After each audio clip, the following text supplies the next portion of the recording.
Well, good afternoon, everybody. My name is Steve Wilbert. I'm the CEO and one of the co-founders of SIPI, which stands for Social Impact, Philanthropy, and Investment. And I'm here with Jason Ball, our president and COO.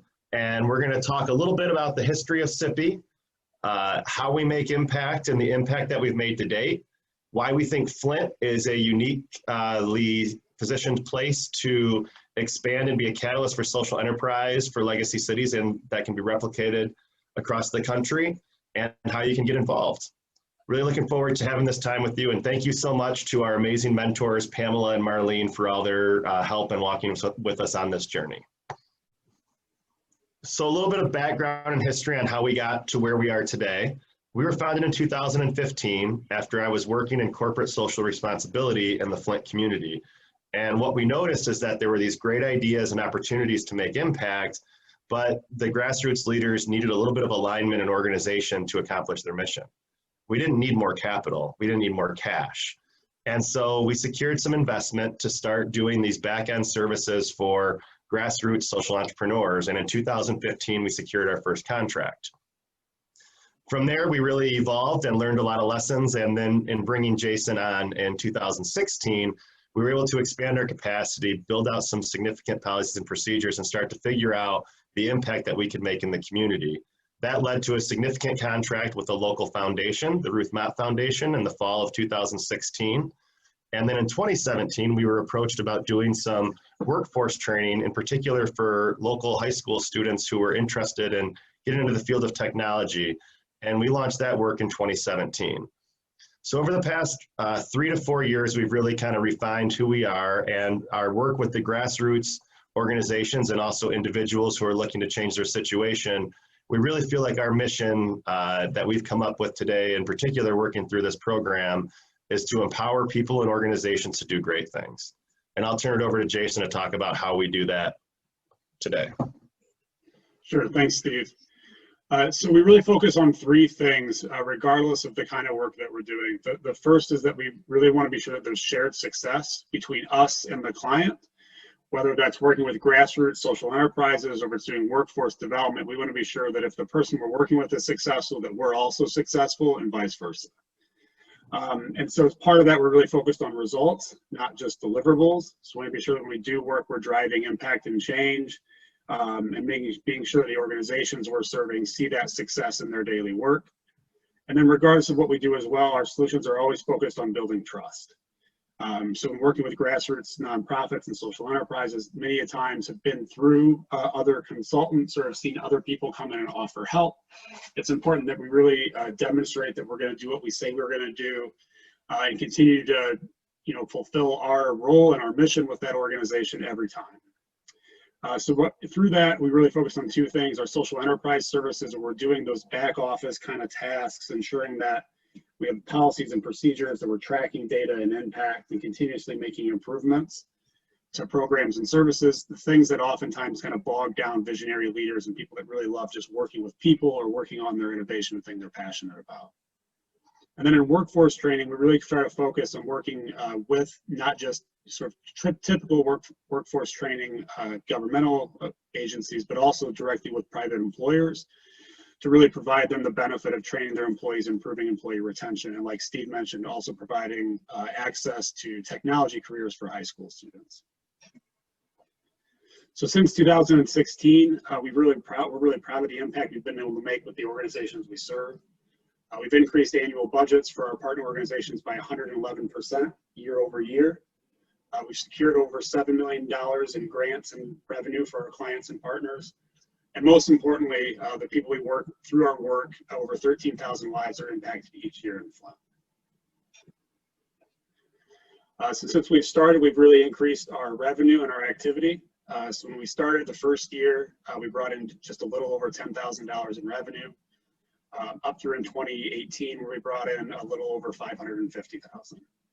Our profit margins have stayed pretty steady. They are low, and certainly our work with Pamela and Marlene has helped us kind of look at ways to grow our margin and also at the same time increase our impact. Well, our budgets have stayed relatively stable. The organizations we've served have seen great growth in their annual budgets. The first year for us tracking this kind of data in 2017, we added over $1 million to the budgets of the organizations we worked with. And in 18 and 19, well, the total sort of gross increase was less. The percentage increase was actually much greater in 2018 as we started working with some earlier stage organizations. And in 2019, we kind of transitioned to organizations that were a little more in the middle. And while our impact in terms of annual budgets was slightly less, we still were able to improve the annual budgets of those organizations by nearly 70%. So during our work with the Miller Center, we've launched a new website. We've also created new marketing materials. And both the website and marketing materials really revolve around us honing in on our value proposition, understanding who we are and what we do, and really who it is that we're trying to serve through our work. We've also added new clients, the C.S. Mott Foundation, which is the largest local foundation here in Flint and also does work internationally, and then a few other grassroots organizations like Tapology and Involved Ad. Also, thanks to our work at the Miller Center, we're starting on a white paper that'll be done this year with the Ruth Mott Foundation, focus on transformational capacity building, really highlighting the impact on reducing racial inequities and capacity building that our work does in Flint. So I'll turn it back over to Steve now to kind of talk about how you all can help and where we see the future of social enterprise in Flint.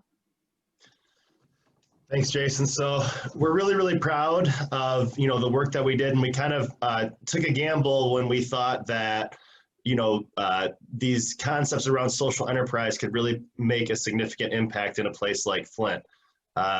One of my former bosses had heard of Greystone Bakery in Yonkers, New York, and their motto is, we don't hire people to bake brownies, we bake brownies to hire people. And ever since hearing that, we really thought, holy crap, this social enterprise thing could be a great impact in moving not just the community forward, but also the economic realities. And why we think that Flint is positioned really well to be kind of that catalyst for social enterprise is that we have both name recognition, which is not necessarily positive, but we have the same disparities and challenges that are faced in most larger communities. And so you can come to Flint, and if you have an idea, you have really an unmatched opportunity to make impact. You can get statistically relevant data that your solution is the solution that then you can scale up into other communities. Also, the costs are significantly lower to start something in Flint than in a traditional larger community like Detroit and Chicago. And, based upon our work with the Ruth Mott Foundation and also the C.S. Mott Foundation, we're finding that there's this growing base of grassroots social enterprises in Flint, and that there are organizations like the Miller Center that are working more broadly with social enterprises, and their solutions could also be replicated and effective in our community. And so we really think this is the time for social enterprise, that people care now more about where their products and services come from more than ever, and that through these grassroots organizations, we're finding opportunities for innovation. And so by solving problems for the groups that we work with or with our community, we really think that there are opportunities for socially conscious consumer finance, business lending opportunities for disadvantaged opportunities, and particularly there's a lot of opportunities around housing that would not be accessible in larger, more expensive communities. And so to Steve's point, in addition to those opportunities in Flint to make change, there are a lot of ways to engage to support that work. So one, because Flint and other cities like it have lost so much population, we need talented folks that want to come back and make change to really contribute to our community. So we need problem solvers.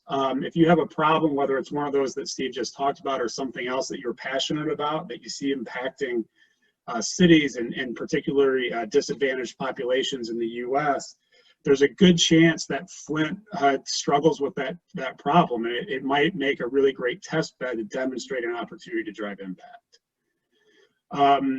So in addition to wanting to be a problem solver, if you see other people that are passionate about social entrepreneurship, passionate about change, have great innovations and ideas, but are maybe are struggling to get a foothold in those larger kind of coastal communities, send them to Flint. or turn them on to the idea of Flint and give them that opportunity. Lastly, if anyone is interested in making investments, but it's hard to find that right investment, they want to be sure their investment is really driving long-term impact. We do have this great opportunity for patient social capital in Flint to really be both the chicken and the egg. And as Steve mentioned, the work in Flint has significantly reduced risk over many other places in the U.S. Our office used to be located in St. Michael's Church, that's pictured here at the bottom. When they were pursuing sale of that, the church was going to be listed for around $7.40 a square foot.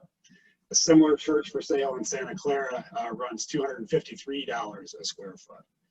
So there's a great opportunity to test innovations in Flint with relatively low risk, low investment, and really see the same kind of impact you'd see in other more expensive places.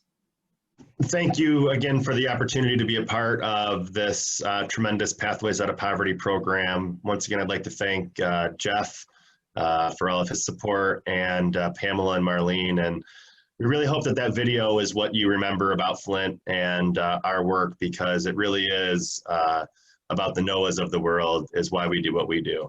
Thank you, and we really hope that you'll come and see what we're doing in Flint and how we can really become a catalyst to do more of this type of work here and in other places.